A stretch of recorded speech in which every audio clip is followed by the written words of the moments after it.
Snow's a genuinely nice guy. I'll say this one more thing about Snow. Snow doesn't eat in the cafeteria.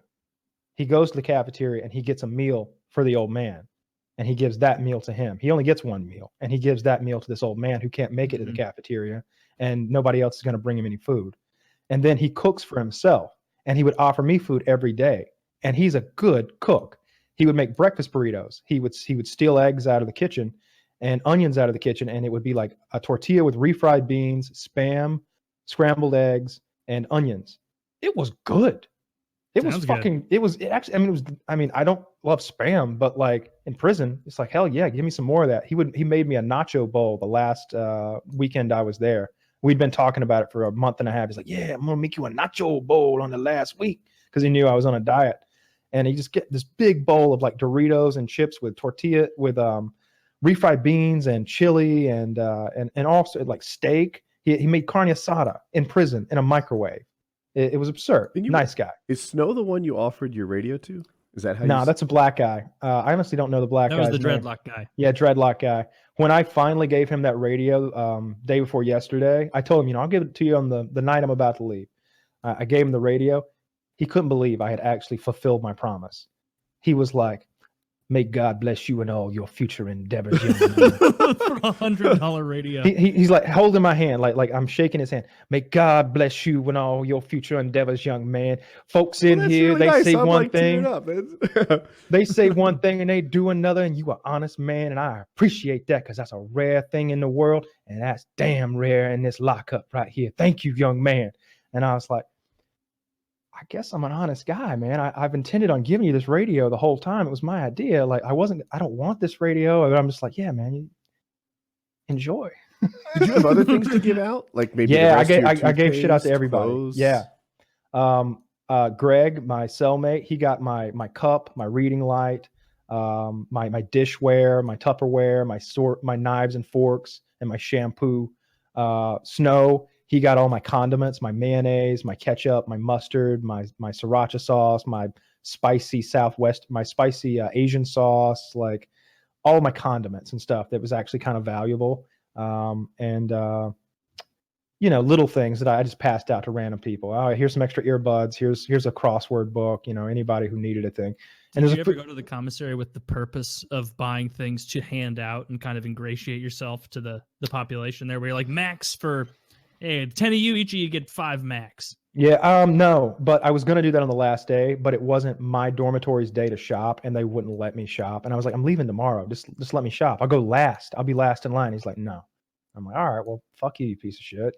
All right, I'll take the money out of your stupid prison system and spend it in a mall somewhere. By the way, I've got this debit card. I'm not going to show you. It's out in the car somewhere. It's hideous. I've got this debit card. It's the most bootleg ghetto shit ever. It's like my mugshot on like a Citibank debit card. It says like Metro Bank or something like that. It's got $87 left on it, which is my commissary balance. I'm going to use that for online purchases. I am not. That's not the card you hand to the maitre d' at Morton's. Oh, this will pay for half of my first steak. I know we're getting off of prison stuff. I've got one more thing. Did they have whole shebang potato chips there? Nope. Asked about them. They didn't exist. They had Lay's stacks. They had pork skins. They had tortilla chips, and they had Doritos. That was the potato chip menu. Okay. I'm curious about that myth where, they're like, oh, don't take a fucking Snickers from someone on day one, or you're going to owe them until you pay them back. Like, was there anything even akin to that? There was a lot of owing people things, and everybody paid. There were records kept, paper records, of who owed who what. Whether they were doing football's big. They bet on football a ton, college and professional. And everybody paid up, everybody paid up. No, if they don't pay up, you don't want to play anymore, right? And that's the whole point. So like they're gonna pay up. But yeah, we'll get off this. Next week I want to talk about the prison entrepreneurs, the drug class I was forced to take, the job they tried to force me to work, the counselor, my case manager who was dyslexic and messed up my paperwork 6 times, my release paperwork, and we'll talk about some of the other minor inmates who were bizarre individuals, and we'll talk about some of the other nonsense that went down, like some of the random things, like the guy who shit on the toilet seat, or the Wait, and go left into it. that, please. Please, It's a That tense whole topic. motherfucker done shit on the toilet seat. What ignorant motherfucker done shit on the toilet seat that every one of us motherfuckers got to sit back down on? Get your ass in here, clean this shit. I ain't cleaning this shit. They pay me 8 cents a goddamn hour, and it ain't the clean shit. I got some Nobody questions moved. too. I'll wait Nobody for moved.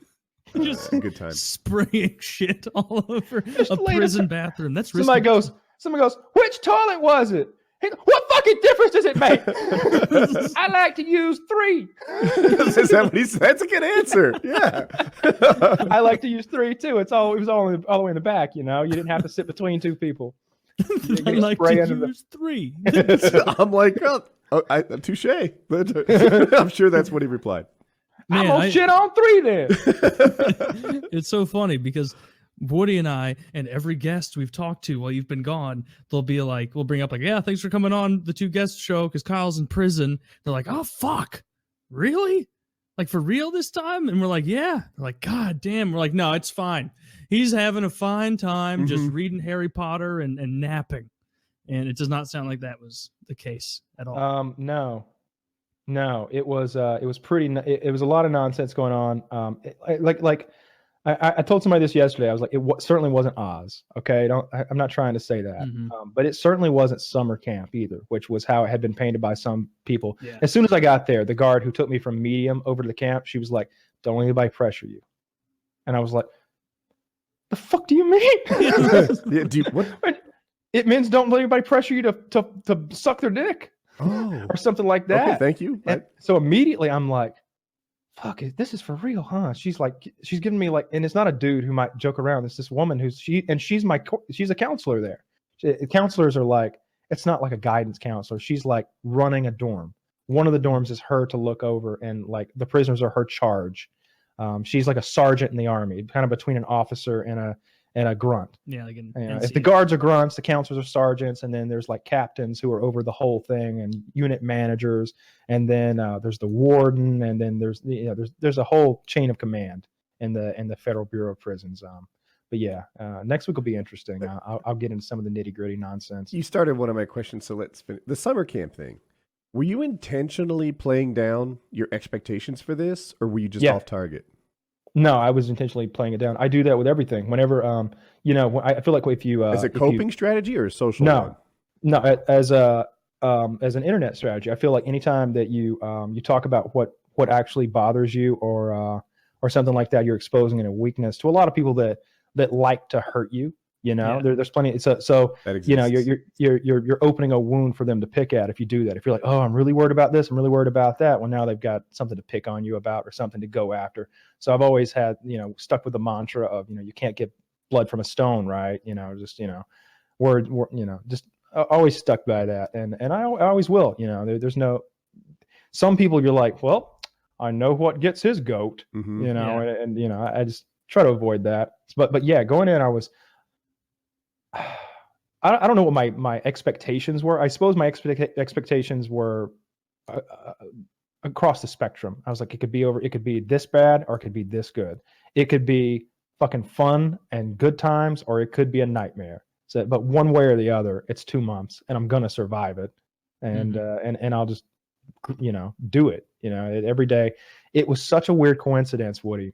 The blocks on the wall from the front of the dorm to the end of my cell, there were 56 blocks, and I had 56 days.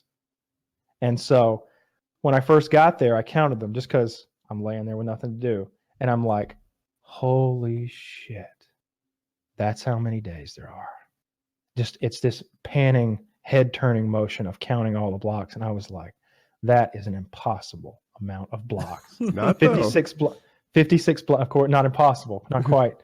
But it was daunting to look at 56 of those blocks. As time went on, it was like, 12 blocks. Can I visualize 12? And it's kind of hard to get 12 in your point of view.